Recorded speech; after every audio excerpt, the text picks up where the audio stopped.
مذلت ہے، رہے زندہ یا مر جائے، رہے زندہ یا مر جائے، باہر صورت ہلاکت ہے۔ علی ہی باب شہر علم و باب شہر حکمت ہے، علی ہی باب شہر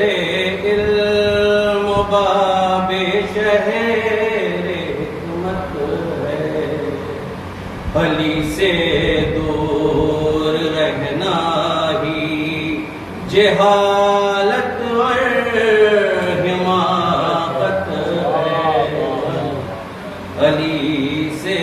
دور رہنا ہی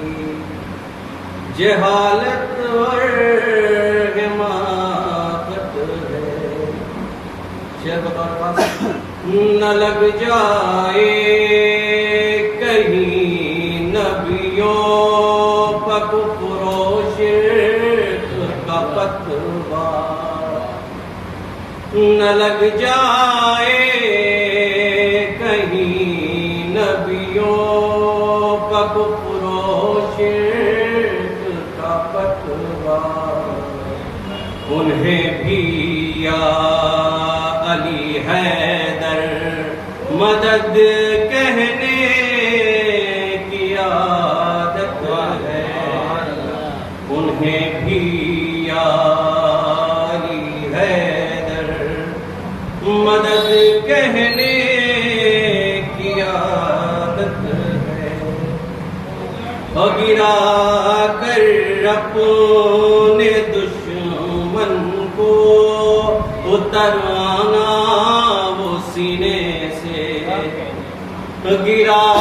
کر اپنے دشمن کو اترانا وہ سینے سے، شجاعت سی شجاعت ہے، سخاوت سی سخاوت ہے، شجاعت سی شجاعت ہے، سخاوت سی سخاوت ہے۔ کبھی رسی گلے میں اور کبھی خیبر ہے ہاتھوں پر، کبھی رسی گلے میں اور کبھی خیبر ہے ہاتھوں پر، جہاں جیسی ضرورت ہے وہاں ویسی شجاعت ہے، جہاں جیسی ضرورت ہے وہاں ویسی شجاعت ہے۔ علی سے بچ کے جائے گا کہاں دشمن ہو یا مومن، علی سے بچ کے جائے گا کہاں دشمن ہو یا مومن، بقول مصطفیٰ جب وہ قسیم نار و جنت ہے، بقول مصطفیٰ جب وہ قسیم نار و جنت ہے، اور حمایت تو نہیں کرتا لیکن نصری کو، حمایت تو نہیں کرتا لیکن نصری کو، بری ہے یا بھلی علی سے خاص نسبت ہے، تقیہ کر نبی چاہو تو مجھ سے ہو نہیں سکتا، تقیہ کر نبی چاہو تو مجھ سے ہو نہیں سکتا، کہ مجھ کو چلتے پھرتے یا علی کہنے کی عادت ہے، کہ مجھ کو چلتے پھرتے یا علی کہنے کی عادت ہے، رکھا جو صبت جعفر تجھ کو سادات اور محبوں میں، رکھا جو صبت جعفر تجھ کو سادات اور محبوں میں، قسم اللہ کرم اللہ کا ہے اور مولا کی عنایت ہے، کرم اللہ کا ہے اور مولا کی عنایت ہے۔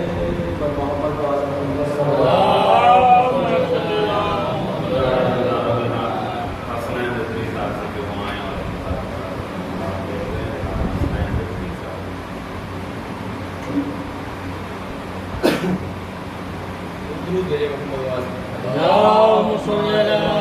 محمد وآل محمد۔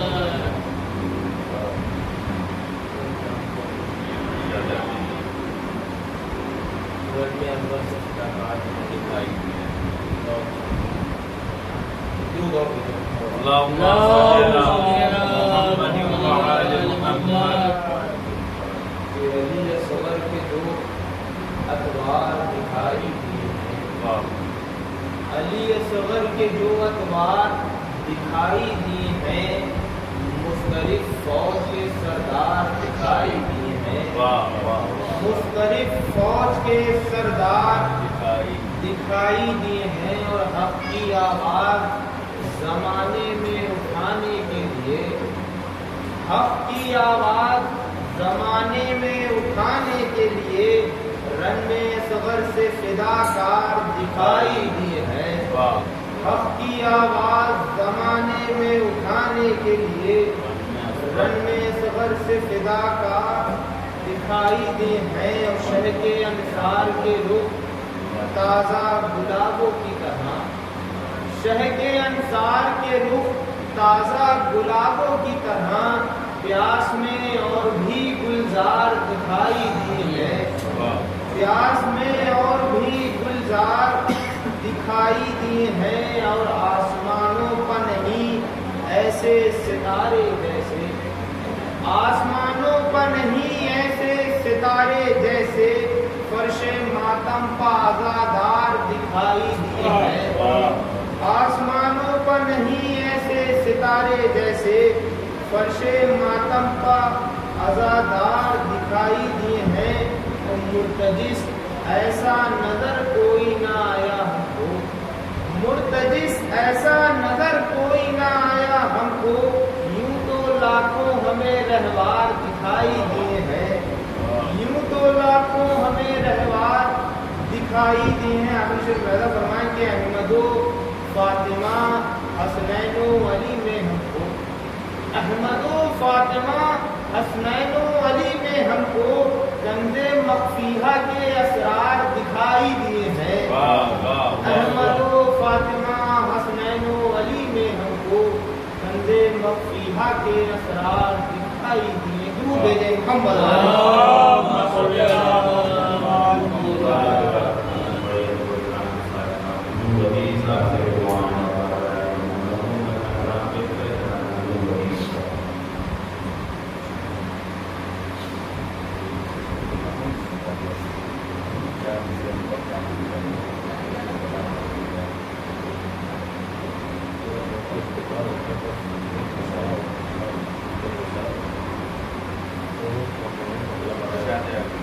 کہ نبیوں کا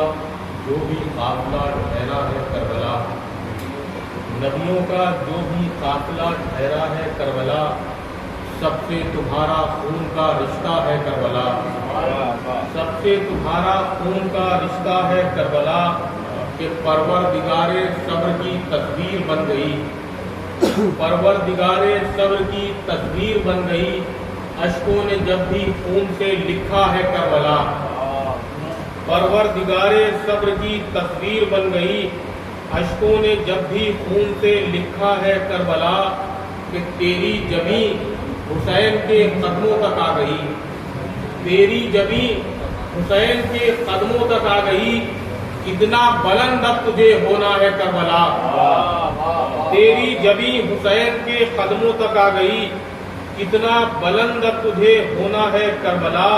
کہ ذہنوں سے شام کا جو تصور بھی چھین لے، ذہنوں سے شام کا جو تصور بھی چھین لے، ایسا حسینیت کا سویرا ہے کربلا، ایسا حسینیت کا سویرا ہے کربلا، کہ سجدے گواہ کون ہے سجاد کے سوا،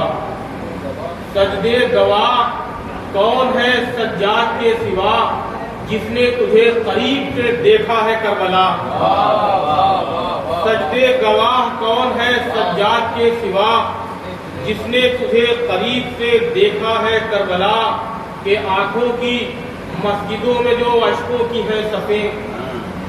آنکھوں کی مسجدوں میں جو اشکوں کی ہے صفیں،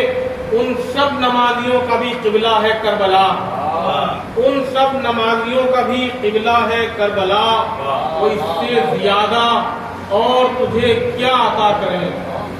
اس سے زیادہ اور تجھے کیا عطا کریں، اکبر نے دل نکال کے رکھا ہے کربلا، اس سے زیادہ اور تجھے کیا عطا کریں، اکبر نے دل نکال کے رکھا ہے کربلا۔ یہ تھے جناب انجم مدنی صاحب، جو لوگ باہر تشریف فرمائیں برائے کرم ان سے گزارش ہے کہ وہ خانہ احمد صاحب تشریف لے آئیں، میں اس کا آغاز ہو چکا ہے، نماز فرمائے میں صاحب کو آواز دینے سے پہلے کہ اگر ہمیں ہے کوئی غم تو بس یہی غم ہے، اگر ہمیں ہے کوئی غم تو بس یہی غم ہے، غم حسین زیادہ ہے زندگی کم ہے، اگر ہمیں ہے کوئی غم تو بس یہی غم ہے، غم حسین زیادہ ہے زندگی کم ہے، جن کے سینوں میں بغض حسین ابن علی، انہی کی قسمت بد میں لکھی جہنم ہے، انہی کی قسمت بد میں لکھی جہنم ہے، عطا میری زبان کو کاش یہ تاثیر ہو جائے، عطا میری زبان کو کاش یہ تاثیر ہو جائے، میری پہچان ذکر اصغر بے شیر ہو جائے، میری پہچان ذکر اصغر بے شیر ہو جائے۔ بطور خاص یہ آخری شعر تمام نے دیکھا ہوتا کہ نہ ہرگز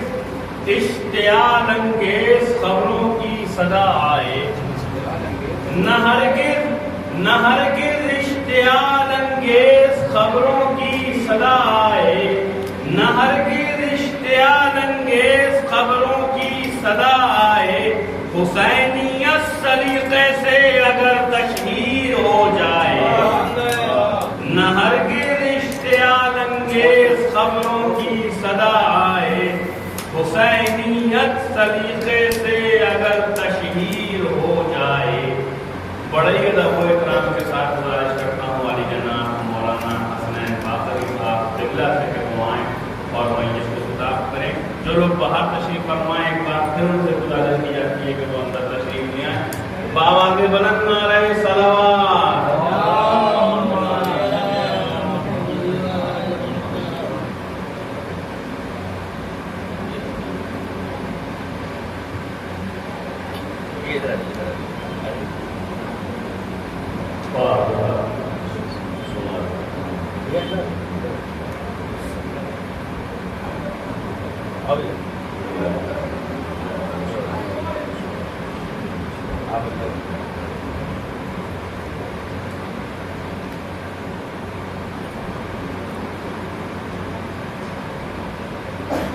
أعوذ بالله السميع العليم من الشيطان الرجيم. بسم الله الرحمن الرحيم.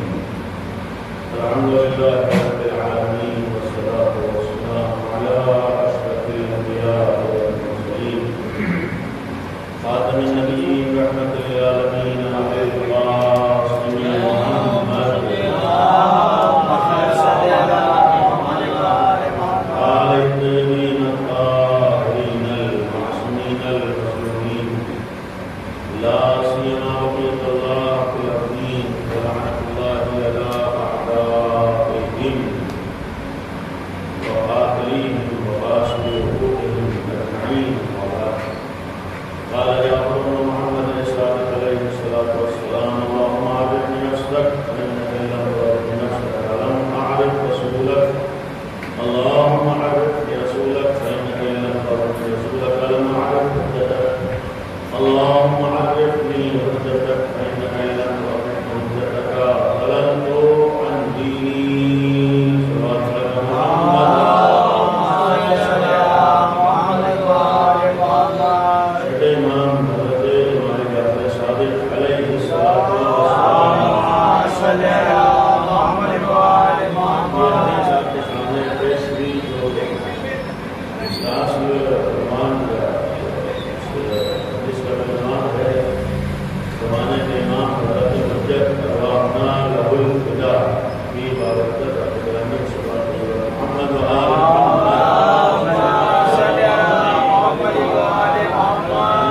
زمانہ کے حوالے سے کچھ باتیں بیان کرنے کی کوشش ہم نے کی ہے. موضوع یہ حدیث بھی حدیث معرفت مشہوری ہے اور اس میں امام کی معرفت کا تذکرہ ہے اور اسی حدیث کے ذریعے میں سال گزارش میں مختلف جگہوں پر کوشش ہے کہ باتیں جاننے کی اور مکمل طور پر یہ دعا ہمارے یہاں بہت سے کرتے رہتے ہیں.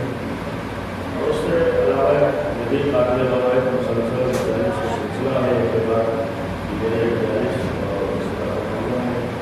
لیکن کثرت سے مجالس اور روحانی کو بہت سے مجلسوں میں شریک ہونا ہوتا ہے. یہ ایک مسئلہ ہوتا ہے وقت وغیرہ جانا اور گزارش ہے ہم لوگ کو وقت پابند ہو جائیں. ہر چیز میں تو ایک کے لیے آسانیاں زیادہ ہوتی ہیں. دوسرا یہ ہے کہ مجلس کا آغاز خطیب کے بیٹھنے سے نہیں ہوتا بلکہ مجلس کا آغاز تلاوت قرآن سے ہو جاتا ہے. یعنی ادھر تلاوت قرآن بھی مجلس کا آغاز ہو گیا. شعرا بھی روایت وہ بھی مجلس ہے. کارکنوں کو ذہن ہے کہ ہمیں شعرا پڑھنا ہے مجلس شروع ہو گئی. مجلس شاید پڑھ رہا مجلس ہو رہے ہوتے اور شعرا کے ساتھ یہ مجبوری ہوتی ہے کہ انہیں بھی مختلف جگہوں پر تعلیم طریقے سے پڑھنا ہوتا ہے. دعائیں پڑھنے کلام کو شکریہ ہو جب اسی جگہ حاضر ہونا ہوتا ہے تو معاملہ یہ ہوتا ہے کہ بندگان کتاب جو ہمارے محترم شعرا جو آتے ہیں تو وہی کو پڑھتے ہیں زیادہ تر وہی لوگ سنتے ہیں اور وہی اس عمل کو انجام دینے کے بعد عبادت کرنے کے بعد دوسری جگہ پہنچنا ہے اگر وہ سب ہوئے اور اس کے بعد پھر مومنین آنا شروع ہے. تو یہ ہم کوشش کریں کہ مجالس میں شروع سے حاضر ہوں اور شرح پر بیٹھنے کو بھی یہ ایسے شرح سمجھنا چاہیے. کسی کی مجبوری ہے اس کے لیے مسئلہ الگ ہے. جوانوں کے لیے اور بچوں کے لیے خصوصیت سے کوشش کریں کہ شرح کو گویا اپنے لیے ایسے فخر سمجھے, ایسے شرف سمجھے, ایسے عزت سمجھے کہ انہیں بیٹھ کر بیٹھنے کی توفیق ملے. یہ حدیث پیش کی ہے اس میں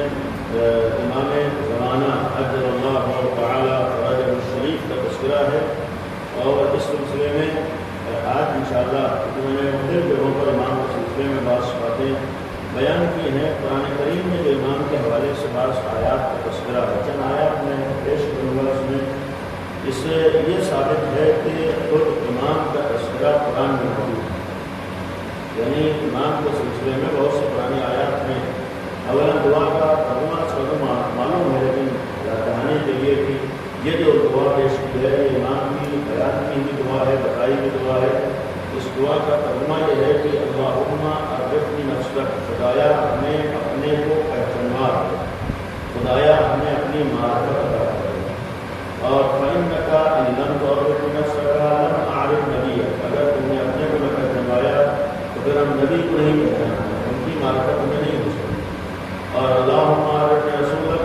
خدایا اپنے رسول کو پہچانوا دے، فإنك إن لم تعرف رسولک لم أعرف نبيك، اگر ہم انہیں رسول کو نہ پہچانوایا تو پھر ہم رسول کے بعد جو حجت ہے، جو امام ہے، اسے نہیں پہچانا پائیں۔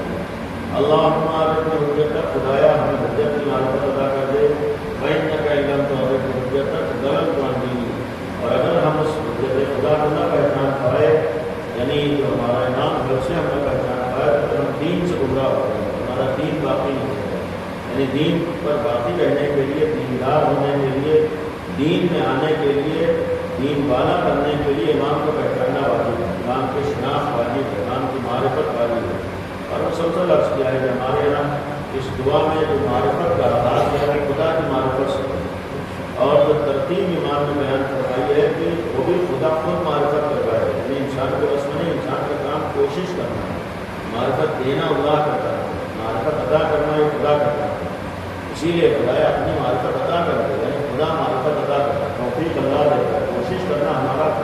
واجب ہے خدا کو۔ لیکن دعا کی ترتیب یہ ہے کہ جب ہم خدا کو پہچان لیں گے تبھی رسول کو پہچان سکتے ہیں، اور جب رسول کو پہچان لیں گے تب امام کو پہچان سکتے ہیں۔ یعنی امام نے جو بیان فرمایا، پہلے ہم خدا والے ہوں، پھر رسول والے ہوں، پھر امام والے بن سکتے ہیں۔ یعنی پہلے ہماری توحید مضبوط ہو، پھر رسالت مضبوط ہو سکتی ہے، اور جب رسالت مضبوط ہوگی تب امامت مضبوط ہو سکتی ہے۔ یعنی آج اگر ہم شیعہ علی ہیں، آج ہمارا عقیدہ مومنین کی امامت پر ہے اور اماموں کی امامت پر ہے، تو یہ دعا پیغام دے رہی ہے کہ ہم توحید سے امامت لگائیں، یعنی ہم نے توحید کو مانا ہے تو ہم رسالت تک پہنچے، اور توحید رسالت کو مکمل مانا ہے تو ہم امامت کرتے ہیں۔ یعنی ہمارا جو امامت کا عقیدہ ہے، معصومین کا عقیدہ ہے، اس کا آغاز خدا سے ہے، یعنی خدا کو مانا ہے تو ہم نے امامت کو مانا ہے۔ اسی لیے ہمارا امامت کے سلسلے میں عقیدہ ہے کہ اللہ معیت کرتا ہے، یعنی ہم امام نہیں بناتے، ہم خلیفہ نہیں بناتے، اور لوگوں کو بنایا ہوا امام ہمارا امام نہیں ہو سکتا، لوگوں کو بنایا ہوا خلیفہ ہمارا خلیفہ نہیں ہو سکتا، رسول کا جانشین نہیں ہو سکتا، بلکہ اس کے لیے ضرورت ہے خدا خود بنایا ہے۔ تو جب خدا خود بنایا تو پہلے ہم خدا کو مانیں، خدا کو پہچانیں، خدا کی معرفت ہو، تب ہمیں تو رسول و امام کی معرفت ہو سکتی ہے۔ لہٰذا اس دعا کا ایک پیغام، اور آج سے میں نے بہت سی جگہوں پر گزارش کی ہے کہ ہم یقین رکھیں کہ اگر ہمارا مذہب شیعت ہے، مذہب اہل بیت ہے، امیر المومنین کے ماننے والے ہیں، مولائی ہیں، تو پھر ہم پہلے خدا کے ماننے والے ہیں، پہلے ہمارے توحید ہے، پھر رسالت ہے، پھر امامت ہے۔ اور پھر دوسری چیز یہ ہے کہ جب تک ہماری توحید مضبوط نہ ہو جائے امامت نہیں ہو سکتی ہے۔ ہم لاکھ مولائی بن جائیں، جب تک اللہ والے نہ بن جائیں امیر المومنین والے نہیں بن سکتے۔ پہلے اللہ والے بنے، پہلے معرفت اپنی خدا کے بارے میں ہو، توحید کی معرفت ہو، تب پھر رسالت کی معرفت ہوگی، اور جب رسالت کی معرفت ہوگی تب امامت کی معرفت ہوگی۔ یعنی ایسا نہیں ہے کہ کوئی یہ سمجھے کہ ہم لوگ صرف امام علی کو مانتے ہیں، خدا کو نہیں مانتے، رسول کو نہیں مانتے۔ جیسا کہ بات الزام میں لگتا ہے کہ سب یہ امام علی کو زیادہ مانتے ہیں، رسول کو کم مانتے ہیں۔ وہ علی والا ہو ہی نہیں سکتا ہے کہ اللہ کے ماننے میں کمی کا قائل ہے، وہ علی والا ہو نہیں سکتا ہے کہ رسول کے ماننے میں کمی کا قائل ہے۔ نہیں، جب تک اللہ اور رسول کو، امام صادق نے یہی دعا ہمیں تعلیم دی ہے کہ گویا ہم نے اللہ اور رسول کو مانا ہے تبھی تو امام کو مانا ہے۔ یعنی ہمارے یہاں توحید و رسالت ہے تبھی امامت کا عقیدہ ہے، اور اگر ہمارے توحید و رسالت میں کمی ہوتی تو امامت کا عقیدہ نہیں ہو سکتا۔ آج اگر ہمیں اپنے امامت کے عقیدے کے اوپر ناز ہے، اگر آج ہمیں ولایت علی کے اوپر ناز ہے، تو اس ناز کا مطلب ہمیں اس بات کے اوپر ناز ہے کہ پہلے ہمارے یہاں توحید ہے، پھر رسالت ہے، پھر امامت ہے۔ یعنی یہ غلط فہمی نہ ہو کہ ہمارے یہاں کمی ہے، نہیں، ہمارے یہاں کمی نہیں ہو سکتی۔ اوروں کے یہاں تو رسالت و نبوت و توحید میں کمی ہو سکتی ہے، لیکن شیعہ علی کے یہاں توحید و نبوت و رسالت میں کمی نہیں ہو سکتی، اس لیے کہ شیعت کا آغاز ہی توحید سے ہوتا ہے۔ یعنی اگر ولایت امام ہے اور امامت کا عقیدہ ہے کہ یہاں امام نے فرما دیا ہے کہ امامت کے عقیدے تک تو مصیبت پہنچ پاؤ گے جب تمہارا عقیدہ توحید مضبوط ہو جائے۔ یعنی گویا جب تک عقیدہ توحید مضبوط نہ ہو تم امامت تک نہیں پہنچ سکتے ہو۔ آج ہم اگر ناز سے کہتے ہیں کہ ہمارا مذہب امامی مذہب ہے اور ہم امامت پر عقیدہ رکھتے ہیں، 12 اماموں کے قائل ہیں، اس کا مطلب ہم نے پہلے توحید کو مانا ہے تبھی امامت کو مانتے ہیں۔ لہٰذا یہ بات لوگ سمجھتے ہیں کہ ہمارے یہاں نبوت و رسالت میں اور توحید میں کمی نہیں ہو سکتی، لیکن یہ جو امامت کا عقیدہ ہے ہمارے یہاں، امامت کا آغاز مولانا مقتدیان امیر المؤمنین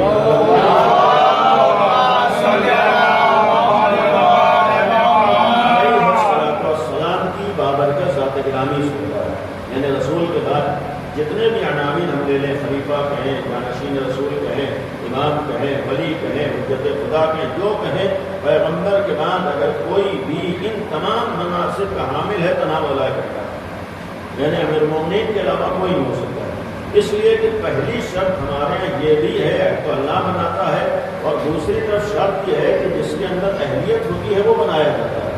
یعنی جس کے اندر لیاقت ہوتی ہے وہ بنایا جاتا ہے۔ رسول کے بعد اگر کائنات میں کوئی صلاحیت ہے کہ اسے امامت و ولایت ملے وہ تنہا امام علی، یعنی جس کے اندر اہلیت ہے، جس کے اندر صلاحیت ہے، جس کے اندر لیاقت ہے وہ تنہا امام علی۔ یعنی یہاں پر یہ بھی ہمارا عقیدہ ہے کہ ایسا نہیں ہے کہ امام علی کو یوں ہی امام بنا دیا جائے، امام علی کو یوں ہی ولایت دے دی گئی، نہیں، امام علی اس لائق تھے تبھی امامت ملی، یعنی کسی بھی لائق کو، نالائق کو یا نااہل کو یہ امامت و ولایت نہیں مل سکتی۔ اور تنہا امام علی امام نہیں، بلکہ آج ہمارا امامت کا عقیدہ 12 اماموں کا ہے۔ آج بھی ہمارا امام پردہ غیب میں موجود ہے، آج بھی ایک امام اس روئے زمین پر امامت کر رہا ہے۔ جب وہ امامت کر رہا ہے تو اس امامت کے لیے بھی ہمارا عقیدہ ہے کہ اگر اللہ نے امام بنایا ہے تو یقیناً اللہ نے، تو اللہ بھی کسی اہل غیرے کو امام نہیں بنائے گا، اللہ کسی معمولی انسان کو امام نہیں بنائے گا، کسی ایسے ویسے انسان کو اللہ نہیں امام بنائے گا۔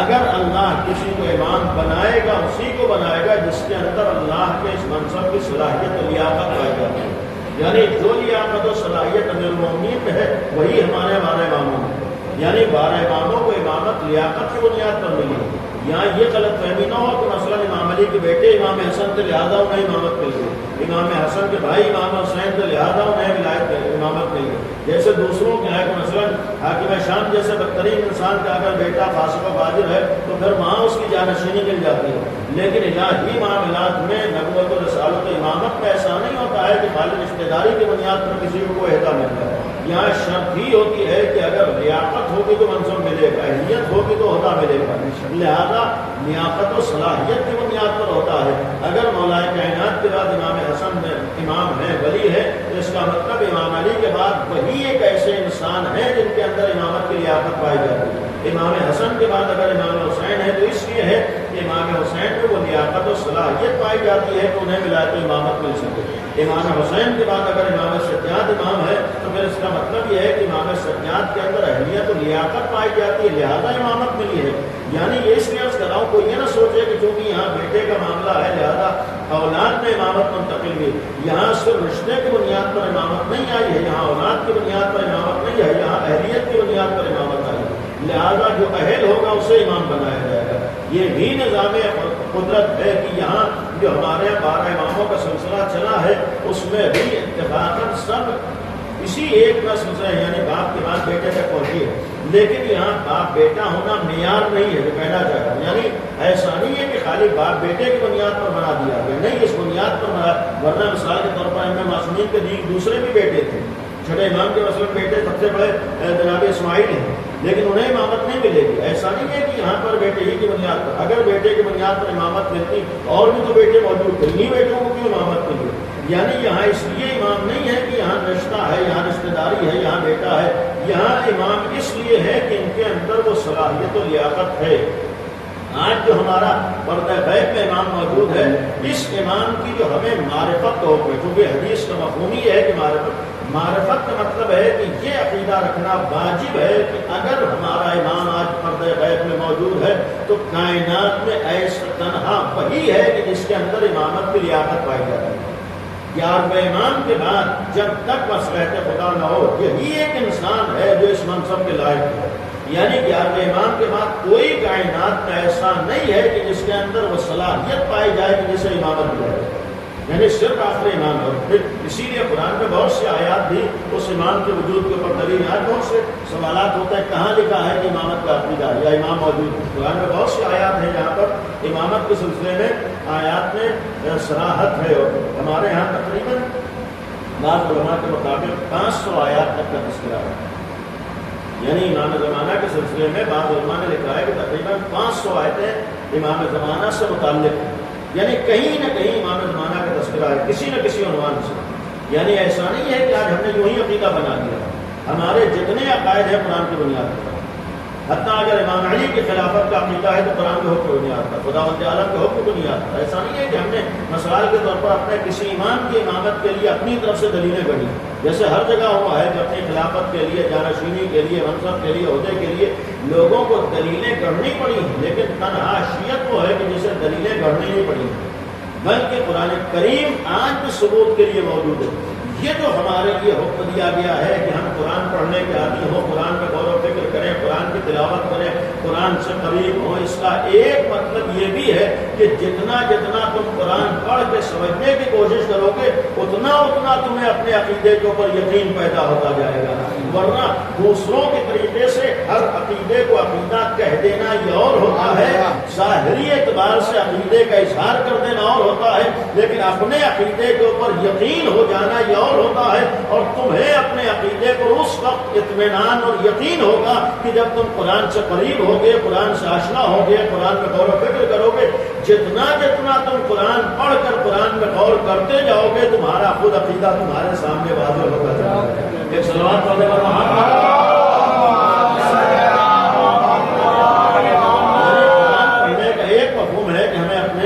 خدا کی معرفت، رسول کی معرفت، امام کی معرفت، یعنی ہم یہ سوچ کے بھی قرآن پڑھنے کی عادت ڈالنے کی جتنا قرآن پڑھیں گے اتنا امام علی کو پہچان لیں گے۔ ہم یہ سوچ کے بھی قرآن کے عادی ہو جائیں پڑھنے کے کہ جتنا قرآن ہم پڑھیں گے اتنا امام زمانہ کی ہمیں معرفت ہو جائے، چونکہ امام کی معرفت تو ہمارے پر واجب ہے، بغیر معرفت امام کی نجات نہیں۔ یہی تو دعا نے کہا ہے کہ اگر ہم امام کو نہ پہچانے تو ہماری موت جاہلیت کی موت ہے۔ یہ نہیں کہا ہے کہ اگر امام کو نہ مانے تو ہماری موت جاہلیت کی موت ہے، بلکہ یہ کہا ہے کہ نہ پہچانے تو جاہلیت کی موت ہے۔ اس کا مطلب ہمارے لیے پہچاننا واجب ہے، ماننا اور ہوتا ہے، پہچاننا اور ہوتا ہے۔ پہچاننے کے لیے کوشش کرنا ضروری ہے، تلاش کرنا ضروری ہے، جستجو کرنا ضروری ہے۔ خالی ایک شیعہ گھر میں پیدا ہو جانے سے ہم صحیح طور پر معرفت امام نہیں حاصل کر پائیں گے۔ اگر ہمارے یہاں روایات میں معرفت امام کو بہترین عمل کہا گیا ہے، معرفت امام کا حکم دیا گیا ہے، معرفت امام کو واجب کہا گیا ہے، معرفت امام کو بہترین عبادت کہا گیا ہے، اس کا مطلب معرفت کوشش کا نام ہے، تلاش کا نام ہے۔ جاؤ کوشش کرو تاکہ زیادہ زیادہ تمہیں اپنے امام کی معرفت حاصل ہو سکے، اور جب معرفت حاصل کرنا تمہارے اوپر واجب ہے تو پھر اس کا مطلب ہے تمہیں کتابیں پڑھنا بھی ضروری ہے، تلاش و جستجو بھی کرنا بھی ضروری ہے،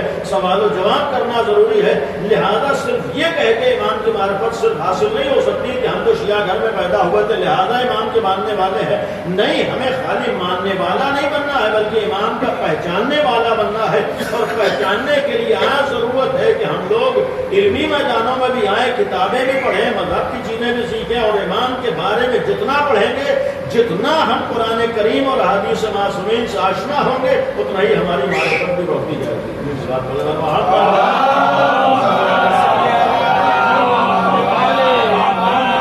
کتنی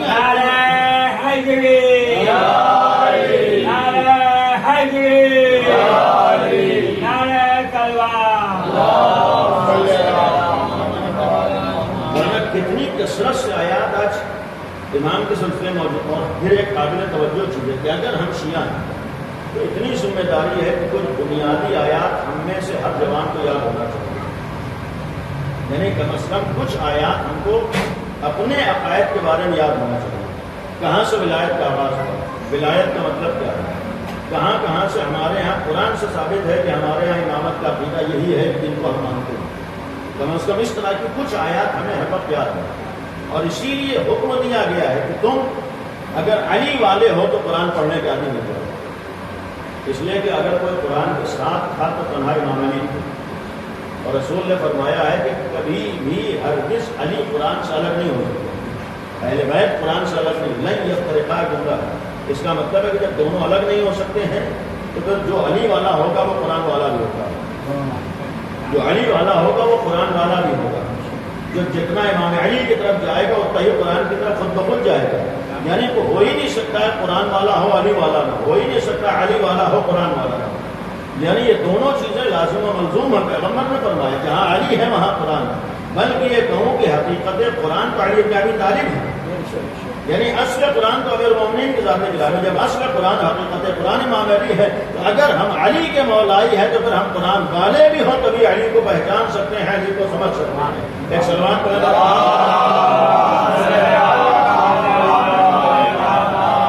ایک مسئلہ یہ بھی ہے کہ قرآن میں بہت سی آیات ہیں، اس وقت جو میرے پاس سامنے آیات ہیں، البتہ روایات میں ہے کہ یعنی 500 آیات تک علماء نے لکھا ہے، بعض اس سلسلے میں باقاعدہ کتابیں بھی لکھی گئی، یعنی مثلا المہدی فی القرآن، اس اسی عنوان پر کتاب ہے یعنی امام زمانہ قرآن کی روشنی میں، تو اس میں علماء نے ان آیات کو جمع کیا، لیکن اس وقت میرے سامنے آیات تقریباً 64 آیتیں ہیں، یعنی 64 آیات اس وقت میرے پاس ہیں، اور ہر ایک کے بعد روایت بھی موجود ہے کہ وہ آیت امام زمانہ کتاب ہے، لیکن چند آیتیں صرف تبرکاً عرض کر رہا ہوں، اس کے بعد چند باتیں بھی کہ سب سے پہلی آیت ہے سورہ انبیاء کی آیت 105، اس میں ہے وَلَقَدْ كَتَبْنَا فِي الزُّبُورِ کہ ہم نے زبور میں لکھ دیا ہے من بعد ذکر سے یہاں پر توریت کی گئی، یعنی توریت میں بھی لکھا ہے اور زبور میں بھی لکھا ہے۔ لکھا کیا ہے کہ ان الارض یرثها عبادی الصالحون کہ ہماری زمین کے وارث ہمارے صالح بندے ہوں گے، یعنی قرآن کہہ رہا ہے کہ ہماری زمین کے وارث، قرآن کہہ رہا ہے، اور یہ بھی کہہ رہا ہے کہ توریت میں بھی ہم نے لکھا ہے، زبور میں بھی، اور نبی قرآن لے کر آئے، اور نبی کے زمانے سے قرآن کہہ رہا ہے کہ ہماری زمین کے وارث ہمارے صالح بندے ہوں گے۔ ابھی تک اگر قرآن کہہ رہا ہے تو مکمل زمین کے وارث پیغمبر سے لے کر قرآن کے نزول سے لے کر آج تک پوری زمین کے وارث صالح بندے نہیں ہو پائے، یعنی آپ کو کوئی زمانہ نہیں ملے گا کہ جہاں پر اللہ کے صالح بندوں کی حکومت پوری زمین کے اوپر ہوگی، جب نہیں رہی ہے اور قرآن نے کہا ہے اور قرآن کا وعدہ غلط نہیں ہوتا، اس کا مطلب ہے کہ کوئی نہ کوئی ہے جس کے ذریعے سے زمین کی وراثت ہوگی، جو زمین کا وارث ہوگا، ایک چیز ہے۔ دوسری چیز ہے امام کے سلسلے میں جو آیت ہے کہ وَنُرِيدُ أَن نَمُنَّ، یہ جو مشہور آیت ہے سورہ مبارکہ قصص کی ہے، 5ویں آیت، 28واں سورہ ہے، وَنُرِيدُ أَن نَمُنَّ عَلَى الَّذِينَ اسْتُضْعِفُوا فِي الْأَرْضِ، توجہ دیجیے گا، یعنی آج امام زمانہ کے سلسلے میں ایک نہیں سینکڑوں آیات ہے۔ ہم یہ چاہتے ہیں کہ جو لوگ زمین میں کمزور سمجھ لیے گئے ہیں، بعض لوگوں نے ان کو سمجھ لیا کم ہے، ان کی کوئی حیثیت نہیں ہے، جو لوگ کمزور بنا دیے گئے ہیں، کمزور سمجھ لیے گئے ہیں، ہمارا ارادہ، خدا یہ کہہ رہا ہمارا ارادہ یہ ہے کہ ہم ان کے اوپر احسان کریں، نرید ان نمنا، ہم چاہتے ہیں احسان کریں، ونجعلہم ائمۃ، اور ہم چاہتے ہیں انہیں امام بنائیں، ونجعلہم الوارثین، اور انہیں کو ہم چاہتے ہیں وارث بنائیں۔ یعنی یہ جو قرآن کا وعدہ ہے، قرآن کریم کی اس آیت کے سلسلے میں کثرت سے روایات موجود ہیں کہ جہاں پر یہ بیان کریں جس کے ذریعے سے اس آیت پر عمل ہوگا، یا جسے اللہ اس آیت کی روشنی میں لوگوں کے سامنے امام کے طور پر پیش کرے گا اور جسے روئے زمین کا وارث بنائے گا، وہ امام زمانہ ہے۔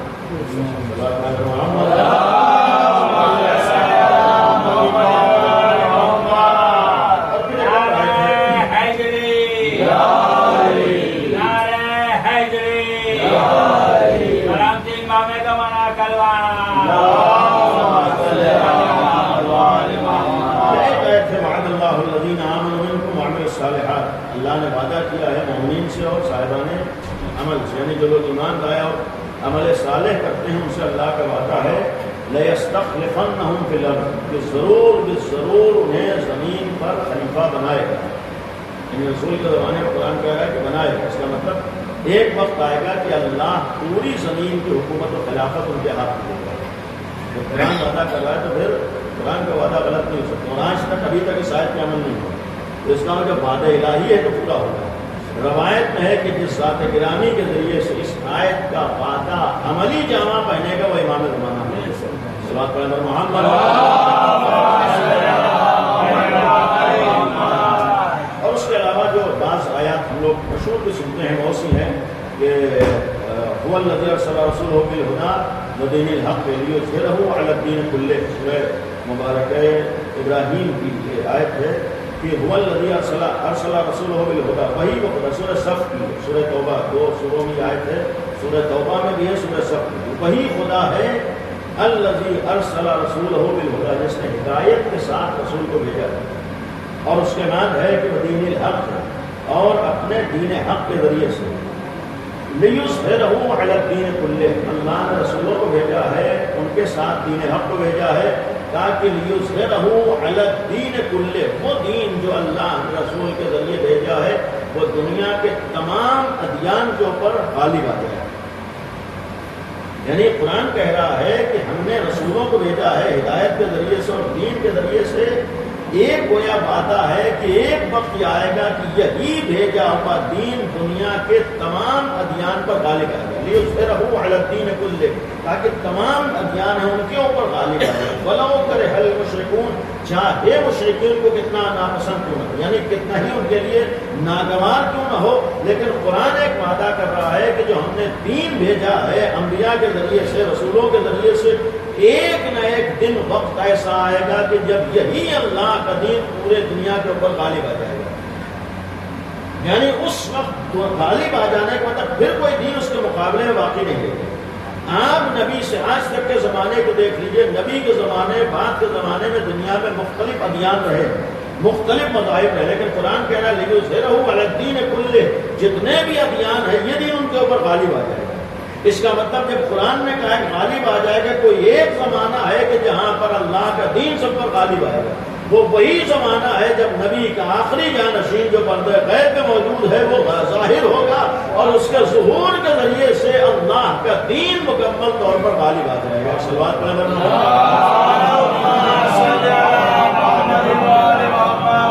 اور اسی طریقے کے دیگر آیات بھی ہیں. میں نے صرف اشارتاً عرض کی، مقصد سمجھ رہا تھا کہ قرآن میں اگر ہم لوگ قرآن پڑھنے کے عادی ہوں تو اس میں آپ کے مذہب سے متعلق بہت سی آیتیں ہیں. اگر تھوڑا بہت غور و فکر کریں، ترجمہ دیکھیں تو معلوم ہوگا کہ ہمارے ہاں کوئی بھی کام اپنی طرف سے نہیں ہے. تنہا ہمارا مذہب یہ ہے کہ جہاں ساری بنیادی باتیں، ساری حقائق قرآن اور قرآن سے متعلق جگہوں پر معلوم موجود ہیں. یعنی آپ کسی بھی دین میں نہیں جا کر تمام عقائد کو قرآن سے ثابت نہیں کر سکتا ہے. کوئی بھی اسلامی فرقہ اپنے تمام عقائد کو قرآن سے ثابت نہیں کر سکتا ہے. اگر کوئی فرقہ اپنے آج بھی تمام عقائد کو قرآن سے ثابت کر سکتا ہے وہ تنہا علی کے شیعہ ہیں. تنہا مذہب اہل بیت. ایسا نہیں ہے کہ ہمارے ہاں ہم نے یوں ہی عقیدہ بنایا، الحمدللہ ہمارے ہاں. اور ایک عقیدہ قابل غور ہے، آج بھی ہم شیعوں کا عقیدہ یہ ہے کہ اس وقت بھی جو ہمارے پاس دین ہے یہ 100% دین رسول کا لایا ہوا ہے. یعنی آج کوئی بھی مسلمانوں میں فرقہ نہیں کہہ سکتا ہے کہ ہمارے پاس 100% آج وہی دین ہے جو رسول اللہ لے کر آئے. ہر جگہ دین میں گھٹانا بڑھانے کا کام ہوا ہے. جس کو جو اچھا لگا ہے اس نے گھٹایا ہے، جسے جو برا لگا ہے اس نے ختم کیا. یہ سارے کام ہوئے. یعنی ہر مذہب میں ایک کھیل ہوئے، ہر مذہب میں ایک کام ہوا ہے کہ مذہب میں دین کے سلسلے میں کمی و زیادتی ہوئی ہے، لیکن جس دین میں ہرگز ذرہ برابر کمی و زیادتی نہیں ہوئی ہے وہ تنہا شیعہ علی ہے. مذہب اہل بیت، مذہب اہل بیت میں نبی سے لے کر آج تک ذرہ برابر دین میں کوئی تبدیلی نہیں ہوئی. حلال محمد حلال اللہ یوم القیامہ، جو قیامت پیغمبر کے زمانے میں حلال ہو گیا اسے قیامت تک حلال رہنا ہے، جو پیغمبر کے زمانے میں حرام ہو گیا اسے قیامت تک حرام رہنا ہے. یعنی یہ قانون ہے. اور پھر اسی لیے آج اگر ہم غدیر کے قائل ہیں، غدیر کا مطلب یہ ہے کہ غدیر میں ایک آیت بھی نازل ہوئی ہے. تنہا ولایت امام علی کا اعلان نہیں ہوا ہے. اگر من کنت مولا ہو فہذا مولا کہہ کر ولایت امیر المومنین کا اعلان کیا ہے تو اس ولایت کے بعد قرآن کی ایک آیت بھی سورہ مائدہ کی آیت نمبر 3 بھی نازل ہوئی ہے غدیر میں. آیت نے کہا ہے کہ الیوم اکملت لکم دینکم، کہ آج کے دن ہم نے تمہارے لیے دین کو مکمل کر دیا ہے. یعنی اگر غدیر میں ولایت علی کا اعلان ہوا ہے تو اسی غدیر میں امام علی کی ولایت کے اوپر دین کے مکمل ہونے کا بھی اعلان ہوا ہے. یعنی اگر آج ہم غدیر سے مولا علی کو مانتے ہیں تو یہ بھی عقیدہ رکھتے ہیں کہ اسی غدیر میں دین مکمل ہو گیا ہے. اس لیے کہ دونوں چیزیں لازم و ملزوم ہے کہ جب تک ولایت علی کا اعلان نہیں ہوا تھا دین ایک مکمل نہیں ہوا تھا. اور جب اللہ نے ولایت علی کا اعلان کروا دیا ہے نبی کے ذریعے سے تب یہ کہا ہے کہ اب ہم نے دین کو مکمل کیا ہے. پہلی چیز ہے کہ امیر المومنین کی ولایت کے اوپر دین مکمل ہے. گویا جب ولایت علی پر دین مکمل ہے تو اس وقت تک دین نہیں ہو سکتا ہے جب تک ہم ولایت علی کا اقرار نہ کر لیں. جب تک امیر المومنین کی ولایت کا اقرار نہ کریں ہمارے دین نہیں ہو سکتا. خود قرآن کی آیت موجود ہے. اس لیے کہ انہی ولایت کے اوپر تو قرآن نے کہا کہ الیوم اکملت، آج ہم نے دین کو مکمل کیا. اور پھر جب ولایت پر دین مکمل ہوا ہے تو ایک پہلو یہ بھی قابل غور ہے کہ جب امام علی کی ولایت پر دین مکمل ہوا ہے تو پھر جہاں ولایت ہوگی وہاں دین نہیں ہوگا. یعنی یہ نہیں ہو سکتا ہے کہ ولایت ہو دین نہیں ہو. جب ولایت کے اعلان پر دین مکمل ہوا ہے تو اس کا مطلب یہ بھی اعلان کیا جا رہا ہے کہ جہاں ولایت علی ہوگی وہاں دین ہوگا. اور دوسری چیز یہ بھی قابل غور ہے کہ جب دین مکمل ہوا ہے تو جہاں علی کی ولایت ہوگی وہاں مکمل دین ہوگا، آدھا دین نہیں ہوگا. یعنی جہاں امیر المومنین کی ولایت ہوگی وہاں پورا دین ہوگا. اب اگر کسی کے پاس ولایت علی ہے تو یہ آیت پیغام دے رہی ہے کہ جتنا تمہارے پاس دین ہوگا اسی وقت ولایت علی آ سکتی ہے۔ اب اس کا آیت کا ایک مفہوم یہ ہے کہ جو جتنا بڑا مولائی ہوگا اتنا بڑا دیندار بھی ہوگا۔ جب قرآن کہہ رہا ہے کہ اسی ولایت کے اوپر دین مکمل ہوا ہے تو نہیں ہو سکتا ہے کہ ہمارے پاس ولایت ہو دین نہ ہو، نہیں ہو سکتا ہے کہ ہم علی کے مولائی بن جائیں دیندار نہ بن جائے، نہ بن پائے۔ قرآن کہہ رہا ہے کہ اگر تم علی والے ہو تو دین والا ہونا ضروری ہے۔ گویا بغیر دین کے نہ علی ملیں گے نہ علی کے بغیر دین ملے گا۔ یہ کہ جہاں ولایت علی آتی ہے وہاں دین آتا ہے، جہاں دین ہوتا ہے وہاں ولایت علی ہوتی ہے۔ اس کا مطلب جس کے پاس جتنی ولایت ہے، اس سے ایک یہ کہنے کا یہ بھی حق ہے کہ اگر یہ پہچاننا ہے کون کتنا بڑا مولائی ہے تو دیکھ لیں کون کتنا بڑا دیندار ہے۔ الیوم اکملت لکم دینکم، یعنی آج کے دن دین مکمل ہو۔ جب مکمل دین ہے تو پھر مکمل دین پایا جائے گا، وہاں اپنی مرضی نہیں پایا جائے گا۔ لہٰذا میں نے کہا کہ ہمارے یہاں غدیر ہی کا ایک صدقہ ہے کہ آج بھی کوئی مذہب یہ دعویٰ نہیں کر سکتا ہے کہ ہمارے یہاں مکمل دین ہے، لیکن الحمدللہ ہمارے یہاں دعویٰ ہے کہ مکمل دین ہے۔ نبی کے لیے عقیدہ نہیں ہے کہ نبی نے دین بنایا، نبی خالی ذریعہ ہے، لے کر آئے۔ اسی طریقے سے ائمہ معصومین کی ولایت کا مطلب ہے ان ائمہ معصومین نے اسی دین کو جو نبی لے کر آئے تھے اور جو دین غدیر میں مکمل ہو گیا تھا، اہل بیت نے اسی دین کی حفاظت کی، اسی دین کو محفوظ رکھا، یعنی لوگ اسے تبدیل نہ کرنے پائیں۔ چونکہ ایک سلسلہ یہ چلا ہے پیغمبر کی زندگی سے اور پیغمبر کے بعد کہ دین کو لوگوں نے اپنے اپنے حساب سے بدلا ہے، اور بالخصوص وفات پیغمبر کے بعد باقاعدہ یہ کام ہوا ہے کہ جس کو جو دل چاہا اسی کو اس نے دین بنا دیا، یعنی جس کو جو اچھا لگا اس نے اس کا نام مذہب رکھ دیا، یعنی جس کو جو پسند آیا اس نے اسی کا نام دین رکھ دیا، اور ہر ایک دعوے دار ہے کہ ہمارے پاس دین اسلام، یعنی انسان اپنی مرضی کو شامل کر رہا ہے، اپنی پسند کو رکھ رہا ہے، جو دل چاہ رہا ہے وہ کر رہا ہے، نام کیا رکھ رہا ہے؟ اسلام۔ کسی کی مرضی کا نام اسلام نہیں ہے، کسی کی رائے کا نام اسلام نہیں ہے، کسی کی پسند کا نام اسلام نہیں ہے، بلکہ اسلام نام ہے جو دین اللہ نے رسول کے ذریعے بھیجا ہے اور جو غدیر میں مکمل ہوا ہے۔ اور اسی لیے جملہ کہیں پر عرض کیا ہے، یقین رکھیے کہ یہ جو ایک تعداد نے غدیر سے سقیفہ کا سفر طے کیا، یعنی غدیر کو چھوڑ کر سقیفہ کو بسایا، یہ اس لیے بسایا تھا چونکہ انہیں معلوم تھا کہ اگر غدیر پر باقی رہیں گے تو ہمیں وہ دین ماننا پڑے گا جو غدیر میں مکمل ہو گیا ہے۔ انہیں معلوم تھا کہ اگر ہم غدیری باقی رہیں گے تو پھر دین میں ہم گھٹا بڑھا نہیں سکتے۔ انہیں معلوم تھا کہ جب ولایت علی پر دین مکمل ہو گیا ہے تو گویا دین کا دروازہ بند ہو گیا، یعنی آج کے بعد سے قیامت تک نہ دین میں کوئی اضافہ ہو سکتا ہے نہ کوئی کمی ہو سکتی ہے۔ ایک تعداد وہ تھی جسے اپنے حساب سے دین ماننا تھا، یعنی جتنا خود سمجھ میں آئے گا دین مانیں گے اور جتنا سمجھ میں آئے گا اتنا دین بنا لیں گے، لہذا انہیں معلوم تھا غدیر پہ باقی رہیں گے تو اپنے حساب کا دین بنا نہیں سکتے ہیں، ہمیں وہی دین ماننا ہوگا جو اللہ نے منوایا ہے، لہذا لوگوں نے غدیر کو چھوڑ کر سقیفہ کو بسایا۔ جب سقیفہ کو بسایا تو الحمدللہ ہم غدیری ہیں۔ جب ہم غدیری ہیں تو غدیری ہونے کا مطلب ہے کہ ہمارا مزاج بھی غدیری ہو۔ غدیری مزاج کا مطلب ہوتا ہے یہ طے کر لیں کہ ہمیں وہی دین ماننا ہے جو غدیر میں مکمل ہوا، ہمیں وہی شریعت ماننا ہے جس کی تکمیل غدیر میں ہو گئی۔ یعنی آج بھی اگر ہم علی کے شیعہ ہیں تو ہمیں یہ یقین کرنا پڑے گا، یہ عقیدہ رکھنا پڑے گا کہ غدیر میں مکمل ہو گیا ہے دین اور قیامت تک وہی دین چل رہا ہے، وہی شریعت چل رہا ہے، اس میں کوئی کمی و زیادتی نہیں ہو سکتی، اس میں کوئی بدلاؤ نہیں ہو سکتا، اسی کی حفاظت ائمہ معصومین کر کے پہچاننا واجب ہے۔ تو پھر ایک سوال یہ ہے کہ جب تک ائمہ معصومین کی امامت کا ظاہری سلسلہ چلا، توجہ دیجیے گا، یعنی جو ہمارے یہاں امامت کا سلسلہ ہے، امامت کا ایک مفہوم یہ ہے کہ جو اللہ کے دین کی حفاظت کرنے والا ہے، یعنی الہی دین کا جو محافظ ہے، کہ صلوات محمد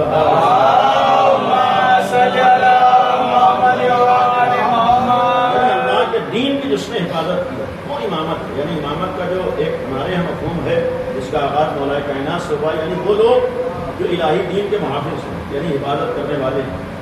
وہ اس حد تک حفاظت کرنے والے اپنی رائے دین میں شامل نہیں کریں گے، اپنی مرضی دین میں شامل نہیں کریں گے۔ جب رسول کریم نے اپنی مرضی شامل نہیں کی ہے تو پھر امام علی بھی اپنی مرضی شامل نہیں کریں گے۔ اور پھر قرآن کی آیت موجود ہے شب ہجرت میں کہ پھر علی کی مرضی، اب علی کی مرضی کہاں ہے؟ بلکہ شب ہجرت میں علی نے نفس کو دیا ہے اور مرضی خدا کو خرید لیا، یعنی اس کا مطلب اعلان ہو چکا ہے کہ علی مرضی خدا کے تابع ہے۔ جب امیر المومنین مرضی خدا کے تابع ہیں تو اب علی یہ نہیں دیکھیں گے کہ ہماری مرضی کیا ہے، بلکہ علی صرف یہ دیکھیں گے خدا کی مرضی کیا ہے، اور خدا کی مرضی کا صرف اہل بیت نے ہمیشہ خیال کیا ہے، اور اسی خدا کی مرضی کے مطابق دین کی عبادت کی۔ قیامت تک یہ دین نہیں بدل سکتا جو نبی کریم کے زمانے میں آیا ہے اور جو غدیر میں مکمل۔ آج ہمارا جو اصل مذہب کا گویا پہچان ہے، بنیاد ہے کہ ہمیں وہی دین ماننا ہے جو الہی دین ہے۔ یہاں پر ایک بات اپنے بچوں کے لیے کہ ہمارا جو مذہب ہے، دین ہے، یہ 100% الہی دین اور الہی مذہب ہے۔ یعنی ہم شیعوں کا مطلب یہ ہے کہ جہاں پر اللہ کے قانون کو مانا جائے، کسی مخلوق کے قانون کا نہ مانا جائے، کسی انسان کے قانون کا نہ مانا۔ شیعت کا مطلب یہ ہے، یعنی آپ اگر شیعہ ہیں تو آپ کو یہ عقیدہ رکھنا پڑے گا کہ مکمل قانون خدا کا چلے گا۔ آپ کو یہ یقین کرنا پڑے گا کہ دین اسلام مکمل اللہ کا بنایا ہوا ہے، یعنی یہ عقیدہ ہمارے پر اللہ کا بنایا ہوا قانون، اور اسی الہی قانون جسے ہم اسلام کہتے ہیں، اللہ نے بنایا ہے، رسول کے ذریعے بھیجا ہے، اہل بیت نے بنایا ہے۔ ایک تعداد رسول کے بعد آئی جن لوگوں نے اسی دین میں اپنے اپنے حساب سے تبدیلیاں کی، یعنی جسے جو اچھا لگا اس نے بڑھا دیا، اور جو چیز اسلام کی سمجھ میں نہ آئی اسے گھٹا دیا۔ یہ بہت سے لوگوں نے کیا، اور پھر اپنے حساب سے دین بنا کر اس کا نام ہر ایک نے اسلام رکھ دیا۔ ورنہ اتنا یقین رکھیے کہ اللہ نے 73 اسلام نہیں بھیجے تھے، یا اللہ نے ایسا اسلام نہیں بھیجا تھا جو 73 راستوں میں بٹ جائے۔ اللہ نے تو ایک اسلام بھیجا تھا۔ اللہ کا گویا مقصد یہ تھا کہ ہماری تمام مخلوق ایک راستے کے اوپر آ جائے، اس لیے کہ ہدایت و نجات کا راستہ ایک ہے، 1000 راستے نہیں ہیں۔ جب اللہ نے ایک راستہ بتایا ہے، تمام کائنات کو ایک راستے پہ جمع کیا ہے، تو نہیں ہو سکتا ہے کہ ایسا اسلام بھیجے جس میں 73 راستے پائے جاتے ہیں۔ یہ 73 راستے کیوں ہوئے ہیں؟ اس لیے ہوئے ہیں کہ لوگوں نے اپنے اپنے حساب سے دین کو بدلا ہے، اور ایک کام یہ کیا ہے، دین تو اپنے حساب سے بنایا ہے، لیکن نام وہی رکھا ہے جو اللہ نے نام اپنے دین کا معین کیا ہے، یعنی انہوں نے نام نہیں تبدیل کیا ہے۔ ہر ایک اپنے بنائے ہوئے مزاج والے قانون کو اسلام کہتا ہے۔ آج اسلام کے 73 فرقے اپنے دین کو اسلام کا نام دیتے ہیں، جبکہ اتنا مسلم ہے کہ ہر جگہ اسلام نہیں ہے، اس لیے کہ اللہ نے جو قانون بھیجا ہے اسی کو اسلام کہتے ہیں، لہذا جو اللہ والا قانون ہوگا وہی اسلام ہوگا، اور وہ قانون قدیم میں مکمل ہو چکا ہے، یعنی اسلام صرف ایک ہے۔ اب ہماری ذمہ داری یہاں تک پہنچنے کے بعد اگر اسلام بدلے، اتنا تو ثابت ہو گیا کہ اسلام میں تبدیلیاں لائی گئی ہیں اور مختلف چیزوں کو اسلام کا نام دیا گیا۔ یقین رکھیے کربلا کی جنگ کا ایک راز یہ بھی تھا کہ لوگ اسلام کے سلسلے میں دھوکہ نہ کھانے پائے، بلکہ انہیں یہ بھی پتا چلے کہ صحیح اسلام کہاں ہے۔ یعنی کربلا کی قربانی کا ایک مقصد یہ تھا کہ کائنات کو یہ پتا چلے کہ اللہ کا دین کیا ہے اور اسلام کیا ہے، اور اس کو بتانے کے لیے حسین ابن علی نے قربانی دی، یعنی اسلام کیا ہے اسے پہچانو، اس کی عظمت کیا ہے اسے پہچانو۔ یعنی اسلام کی عظمت اور اہمیت اتنی زیادہ ہے کہ اگر اس کے اوپر وقت پڑے گا تو ہم اپنی قربانی دے دیں گے، لیکن اس اسلام کو نہیں مٹنے دیں گے۔ یعنی گویا جو نبی لے کر دین لائے ہیں، اسلام لائے ہیں، اس کی حفاظت اہل بیت اپنے گلے کٹا کر کر رہے ہیں۔ تو اب جب اسلام قدیم میں مکمل ہو گیا، اس میں تبدیلی نہیں ہو سکتی، ایک چیز۔ دوسری چیز ہے کہ دنیا میں اسی اسلام کو بدلنے کی کوشش ہوئی، یعنی ایک اسلام کے مقابلے بہت سے اسلام بنائے گئے، بہت سے دین بنائے گئے، بہت سے مذہب بنائے گئے۔ اب اگر بہت سے مذاہب بنائے گئے، بہت سی روایتیں گڑھی گئیں، بہت سی حدیثیں گڑھی گئیں، تو ایک سوال یہ ہے کہ ہم کیسے پہچانیں کون سا صحیح اسلام ہے اور کون سا اسلام اللہ کا بھیجا ہوا ہے، کون سا اسلام قدیر میں مکمل ہوا ہے، اور کون سا ایسا دین ہے جو لوگوں نے بنایا ہے، نام اسلام رکھ دیا ہے۔ ہمیں کیسے معلوم ہے؟ ہمیں کیسے پتا ہو کہ لوگوں کا بنایا ہوا اسلام کون ہے اور اللہ کا بھیجا ہوا اسلام کون ہے؟ آپ کہیں گے کہ اللہ نے اسی لیے 12 اماموں کو محافظ اسلام بنایا ہے، یعنی گویا آپ کی ذمہ داری، آپ جائیے اس امام سے پوچھئے کہ اللہ کا دین کیا ہے۔ امامت کے عقیدے کا ایک مفہوم یہ ہے کہ امام سے معلوم کیجئے کہ اللہ نے قدیر میں کون سا اسلام مکمل کیا ہے۔ جب ہمارا فریضہ ہے کہ امام سے معلوم کریں، لہذا ہر زمانے میں ہم امام سے پوچھیں گے کہ اللہ کا دین کون سا دین ہے، اس کے مقابلے میں لوگوں نے کیسے کیسے دین بنایا، قدیر میں کون سا دین مکمل ہوا ہے۔ اب ظاہر پر جب امام سے پوچھنا ذمہ داری ہے تو 11 اماموں تک یہ مسئلہ حل تھا، 11 اماموں تک کی یہ کوئی دشواری نہیں تھی کہ جب بھی ضرورت پیش آئے کہ ہم اللہ والے دین کو پہچانے تو گئے امام سے معلوم کر لیں گے اور امام بتا دے گا کہ ہاں کون سا اسلام اللہ نے بھیجا ہے اور اس کے مقابلے میں لوگوں نے کون سا اسلام بنایا ہے. یعنی جب تک 11 امام تھے یعنی 260 ہجری تک وہاں تک کوئی مسئلہ نہیں. ایک سوال اس وقت ہے کہ اگر آج ہم لوگ پتہ لگانا چاہیں کہ کون سا اسلام غدیر میں مکمل ہوا، اللہ کا کون سا دین، اللہ کی کون سی شریعت ہے، کس دین کی حفاظت اماموں نے کی اور اس دین کے مقابلے میں جو دین بنائے گئے ہیں اس میں اور حقیقی اسلام میں فرق کیا ہے، ہم کیسے پتہ لگائیں؟ آپ کہیں کہ ہم امام سے پوچھیں کہ ہماری ذمہ داری ہے. ہمارے ساتھ مجبوری ہے کہ اللہ نے ہماری آنکھوں پر پردے ڈال دیے ہیں کہ ہم امام کو نہیں دیکھ پا رہے. امام ہمارے درمیان ہے، امام اسی دنیا میں ہے، امام سرپرستی کر رہے ہیں، امامت کر رہے ہیں، ولایت ہے، اس کے فریضے کو انجام دیں، لیکن اب ہماری آنکھوں پر پردے پڑ گئے، ہم اس امام کو نہیں دیکھ سکتے، ہم امام کو نہیں دیکھ پا رہے. تو جب ہم امام کو نہیں دیکھ پا رہے ہیں تو پھر دین کو کس سے معلوم کریں؟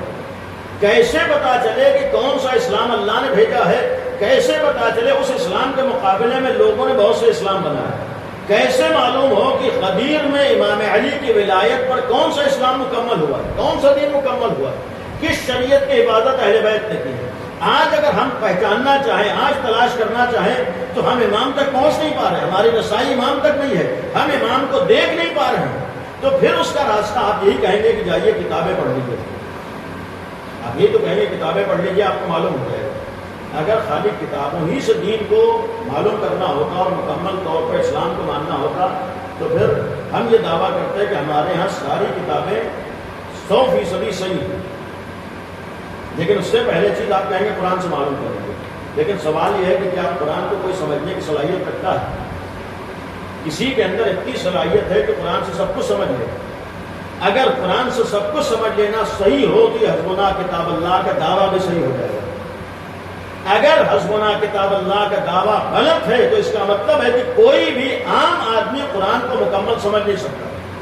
اور یہی دلیل ہے کہ پیغمبر نے بھی خالی قرآن کو نہیں چھوڑا ہے بلکہ قرآن کے ساتھ ساتھ قرآن کے بتانے والے کو بھی پیش کیا ہے. اسی لیے حدیث ثقلین ہمارے سامنے ہے، ثبوت ہے کہ کسی بھی انسان کے لیے قرآن کافی نہیں ہو سکتا ہے جب تک قرآن کا بتانے اور سمجھانے والا نہ ہو. یعنی کوئی بھی قرآن کو نہیں سمجھ سکتا ہے، قرآن میں سب کچھ موجود ہے، لیکن ہمارے اندر اتنا علم ہو، ہمارے اندر اتنی صلاحیت ہو، ہمارے اندر اتنی نالج ہو، تب ہم سمجھیں گے قرآن میں سب کچھ. اور اتنا علم ہمارے پاس نہیں، اس لیے کہ یہ کتاب کسی انسان کی بنائی ہوئی نہیں بلکہ اللہ کی بھیجی ہوئی کتاب ہے. جب اللہ کی بھیجی ہوئی کتاب ہے تو اس قرآن کا علم وہی رکھ سکتا ہے جس سے اللہ علم عطا کر دے. اور کائنات میں اگر اللہ نے مکمل علم کسی کو دیا ہے تو پہلی ذات نبی کریم ہے، اور نبی کے بعد اگر مکمل علم دیا ہے تو 12 اماموں کو دیا ہے. اس کا مطلب قرآن کو اگر کوئی حل کر سکتا ہے، بتا سکتا ہے تو صرف امام ہے. تو پھر اگر شریعت قرآن میں موجود ہے تو پھر بتانے والا امام، پھر وہی مشکل آئے گی. امام تک ہماری رسائی ہے نہیں غیبت کے زمانے میں، تو ہم کیسے جا کر پوچھیں قرآن کے آیت سے کیسے مطلب نکل رہا ہے؟ ہم خود امام تک پہنچ نہیں پاتے. آپ کہیں گے روایتیں موجود ہیں، حدیثیں موجود ہیں. بھائی اگر روایتوں حدیثوں کی بات ہو تو اتنا تو ہم شیعہ جانتے ہیں کہ ہمارے ہاں قرآن کے علاوہ کوئی بھی حدیثوں کی کتاب 100% صحیح نہیں ہو سکتی. اور کسی لکھنے والے نے دعویٰ نہیں کیا ہے کہ جو بھی ہم نے لکھ دیا ہے صحیح ہے. ہمارے اسی لیے کسی کتاب کا نام صحیح نہیں رکھا گیا. اہم ہے لیکن کوئی کتاب صحیح نہیں. یعنی کوئی یہ نہیں کہہ سکتا ہے کہ اس میں جو بھی لکھا ہے وہ آپ کا عقیدہ ہے. ہر کس کو شیعہ اس چیز کا دعوے دار ہے. شیعت میں صرف جو کتاب 100% آنکھ بند کر کے ماننے کے لائق ہے اور صحیح ہے وہ قرآن کریم ہے. قرآن کے علاوہ ہمارے کسی کتاب کے لیے ہم نہیں کہتے ہیں کہ 100% صحیح ہے جب تک ثابت نہ ہو کہ امام نے فرمایا ہے، اور جب تک ثابت نہ ہو کہ امام نے جو فرمایا ہے ہم سمجھے بھی نہیں. یہ دو چیزیں ہوتی ہیں. اس لیے کہ جب ہزاروں لاکھوں حدیثیں گڑھی گئی ہیں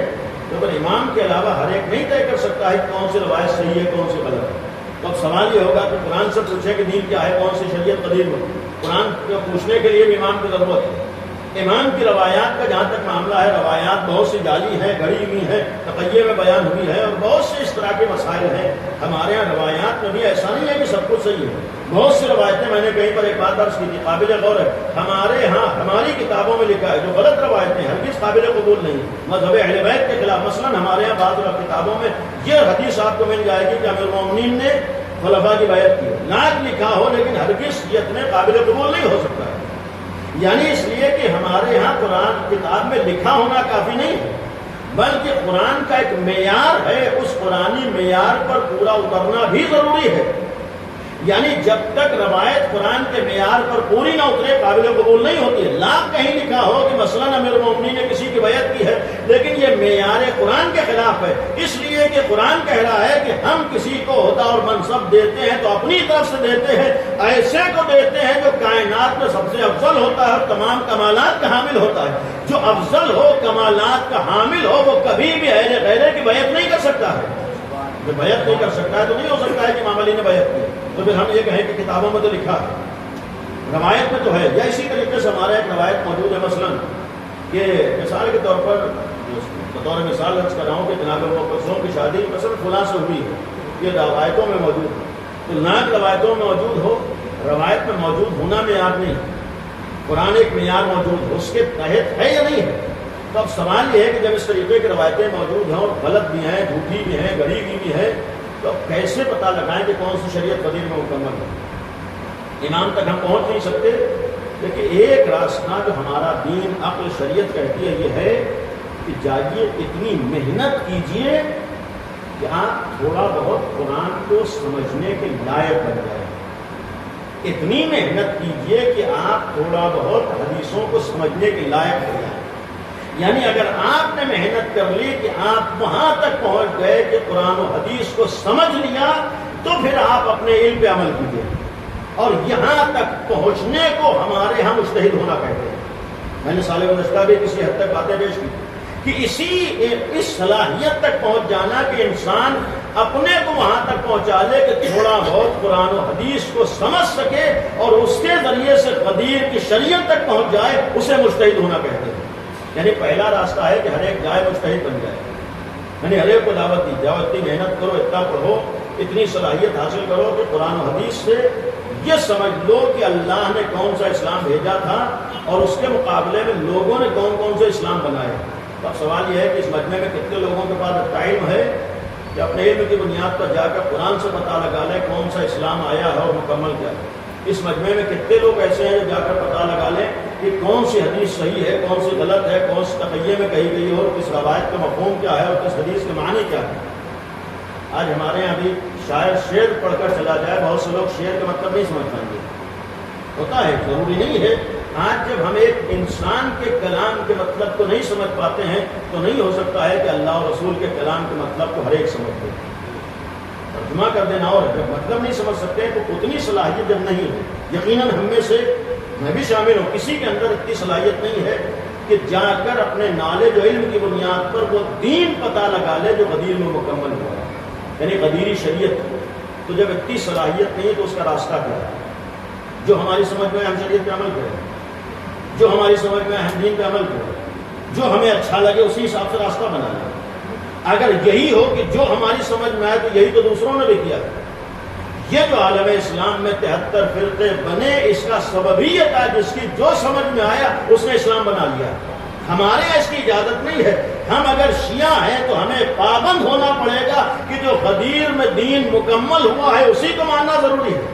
یعنی بغیر غدیری شریعت کے ہم شیعہ نہیں بن سکتے۔ یعنی اب غدیری شریعت تک پہنچنا ضرور۔ پہلا راستہ تھا ہم اتنی محنت کریں کہ اپنے علم کی بنیاد پر، صلاحیت کی بنیاد پر ہم غدیری شریعت کو پہچانیں۔ جب علم نہیں ہے، صلاحیت نہیں ہے، تو پھر دوسرا راستہ یہی بچتا ہے جن لوگوں نے محنت کر کے اپنے کو وہاں تک پہنچایا ہے کہ وہ غدیر کی شریعت کو کسی حد تک پہچان لیتے ہیں۔ اب ہماری اور آپ کی ذمہ داری یہ ہے کہ غدیری شریعت تک پہنچنے کے لیے ان لوگوں کے دروازے پر آئیں اور ان سے پوچھیں کہ اللہ نے کون سا اسلام غدیر میں مکمل کیا ہے۔ اسی علماء سے، صلاحیت رکھنے والوں سے، نالج رکھنے والوں سے غدیری شریعت پوچھنے کو ہمارے ہاں تقلید کہتے ہیں۔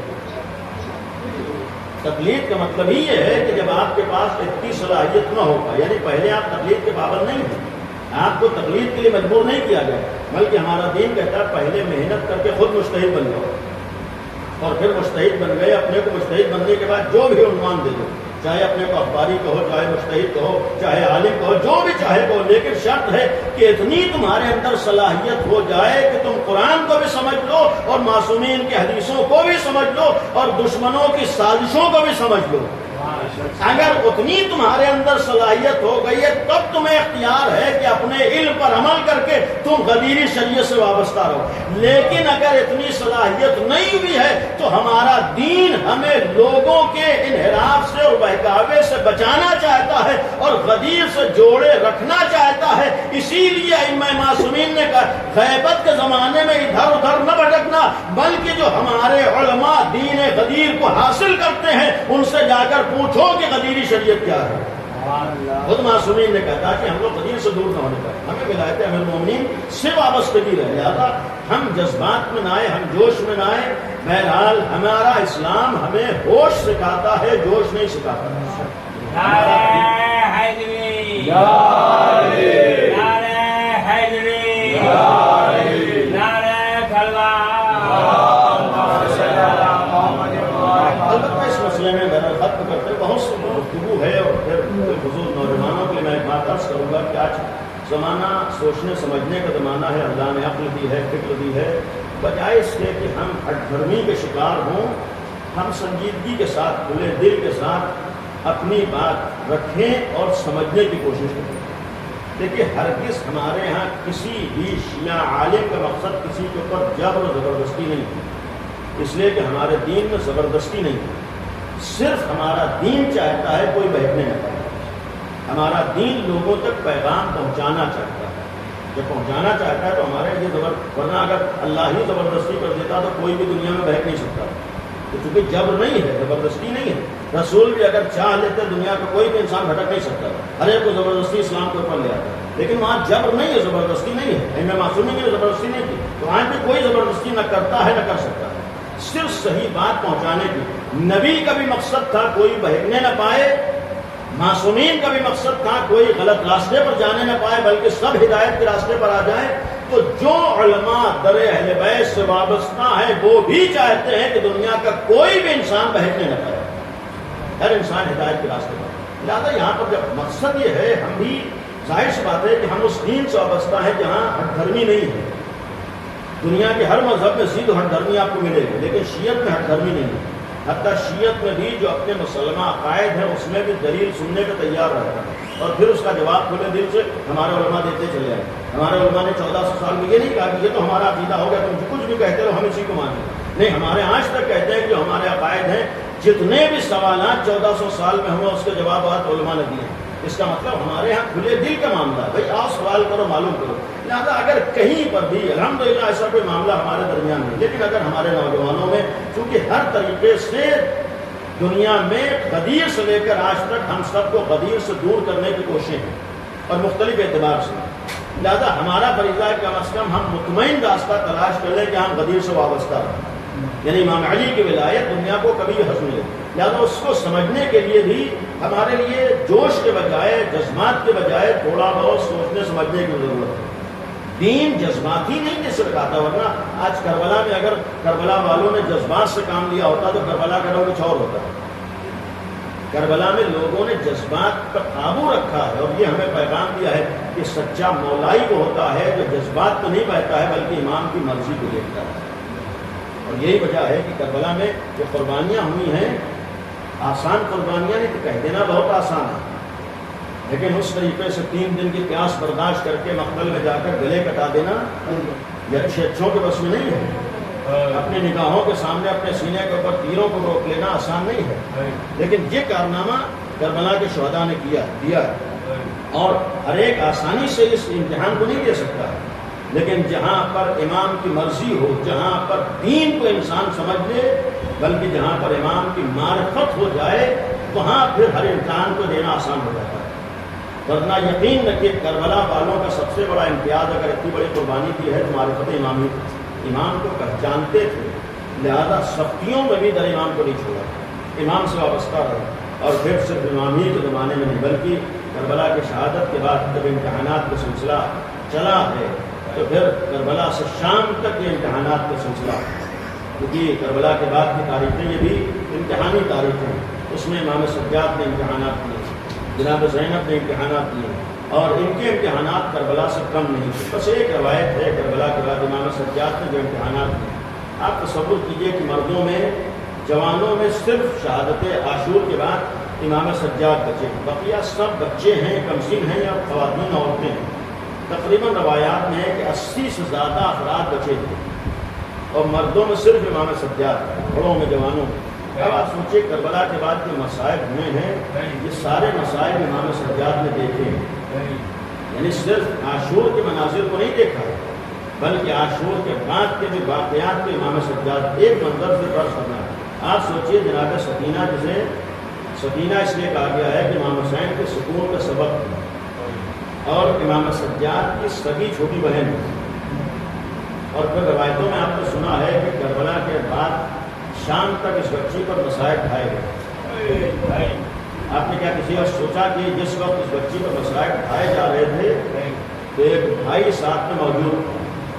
اور بھائی یہ سارے واقعات دیکھ رہا ہے۔ آپ کسی وقت تصور کیجئے کہ کیا ممکن ہے کسی بڑے بھائی کے سامنے اس کی بہن پر کوئی ظلم ڈھائے،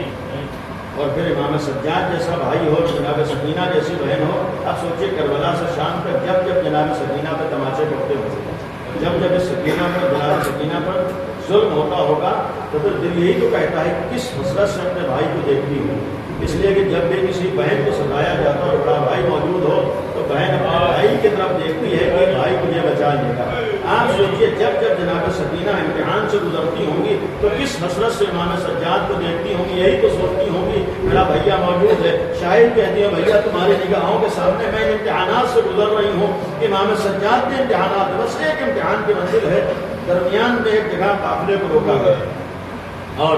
شمر نے حکم دیا کہ جو قافلے والے ہیں، اس کے فوجی ہیں، انہیں پانی پلایا جائے۔ یہ جو روایت ہے کہ کربلا میں 3 دن کی پیاس تھی، ایسا نہیں ہے کہ کربلا کے بعد ان اسیران کربلا نے دل کھول کر پانی پیا، اور کب پیا ہے تاریخ میں کہیں نہیں، یعنی شام تک ہرگز نہیں۔ اس لیے کوئی روایت بھی ہے کہ جناب زینب نے فرمایا تھا کہ اتنا آب و دانہ کم آتا ہے کہ میں اپنے حصے کے بچوں کو دے دیتا ہوں۔ آپ سوچیں کب دل کھول کر پڑے۔ ایک روایت ہے کہ درمیان میں قافلے کو روکا گیا اور شمر نے پانی پلانا شروع کیا۔ جناب سکینہ نے جب دیکھا کہ معلوم دھوپ ہے، شدید گرمی ہے، اس میں جب قافلہ سفر کر رہا ہو تو آدمی کتنا پیاسا ہو، جناب سکینہ نے جناب زینب سے پوچھا کہ اماں کیا اجازت ہے کہ میں ظالم سے پانی مانگوں؟ تو جناب سکینہ خاموش تھی۔ کربلا میں بھی امام حسین نے اتمام حجت کیا تھا، جناب علیہ السلام کو لا کر یہ دکھایا تھا کہ بچوں کی پیاس کا عالم ہے، بڑوں کی پیاس کا عالم ہے، تو شاید اتمام حجت کے لیے جناب زینب خاموش ہوئی۔ جناب سکینہ نے اس ملون سے جا کر کہا کہ ظالم میں پیاسی ہوں، تھوڑا سا مجھے پانی پلا دے۔ اس ملون نے کوئی جواب نہ دیا، اپنی فوجیوں کو پانی پلاتا تھا۔ یہ کمسن بچی 4 برس کی ہے، جو روایات میں اس ظالم کے پیچھے چلتی رہی، جب تھک گئی تو اپنی جگہ پر بیٹھ گئی، یہ سوچنے لگی کہ شاید جب سب کو پلا دے گا تو ہمیں پلا دے گا۔ اس ملون نے تمام فوجیوں کو پلانے کے بعد اپنے جانوروں کو پلانا شروع کیا، حیوانوں کو پلانا شروع کیا۔ جب سب کو پلا چکا، میں نے کہا کہ آپ تصور کیجیے بھائی موجود ہے اور تمام مناظر کو بھائی دیکھ رہا ہے۔ یہ ظالم جناب سکینہ کے پاس آ کر کہتا ہے کہ سکینہ پانی پینا چاہتی ہو؟ آپ سوچیے 4 برس کی بچی، پیاسی بچی ہو، فوراً ہاتھوں کو اٹھا دیتی ہے، اے ظالم اگر ممکن ہو تھوڑا سا پانی مجھے پلا دے۔ اس ظالم نے جو ظلم کیا ہے بھائی کی نگاہوں کے سامنے، مشق دہانہ جناب سکینہ کے سامنے کھولتا ہے اور سارے پانی کو زمین کے اوپر بہا دیتا ہے۔ بچی ایک دفعہ اپنے کو پانی کے اوپر گراتی ہے، دل یہی کہتا ہے حسرت سے اپنے بھائی کو دیکھا ہوگا۔ امام سجاد نے بھی شاید بارگاہ خداوندی میں ہاتھوں کو اٹھا دیے ہو، اے پروردگار سید سجاد نے کربلا سے یہاں تک بڑے امتحانات دیے ہیں، اور اس امتحان سے بھی سید سجاد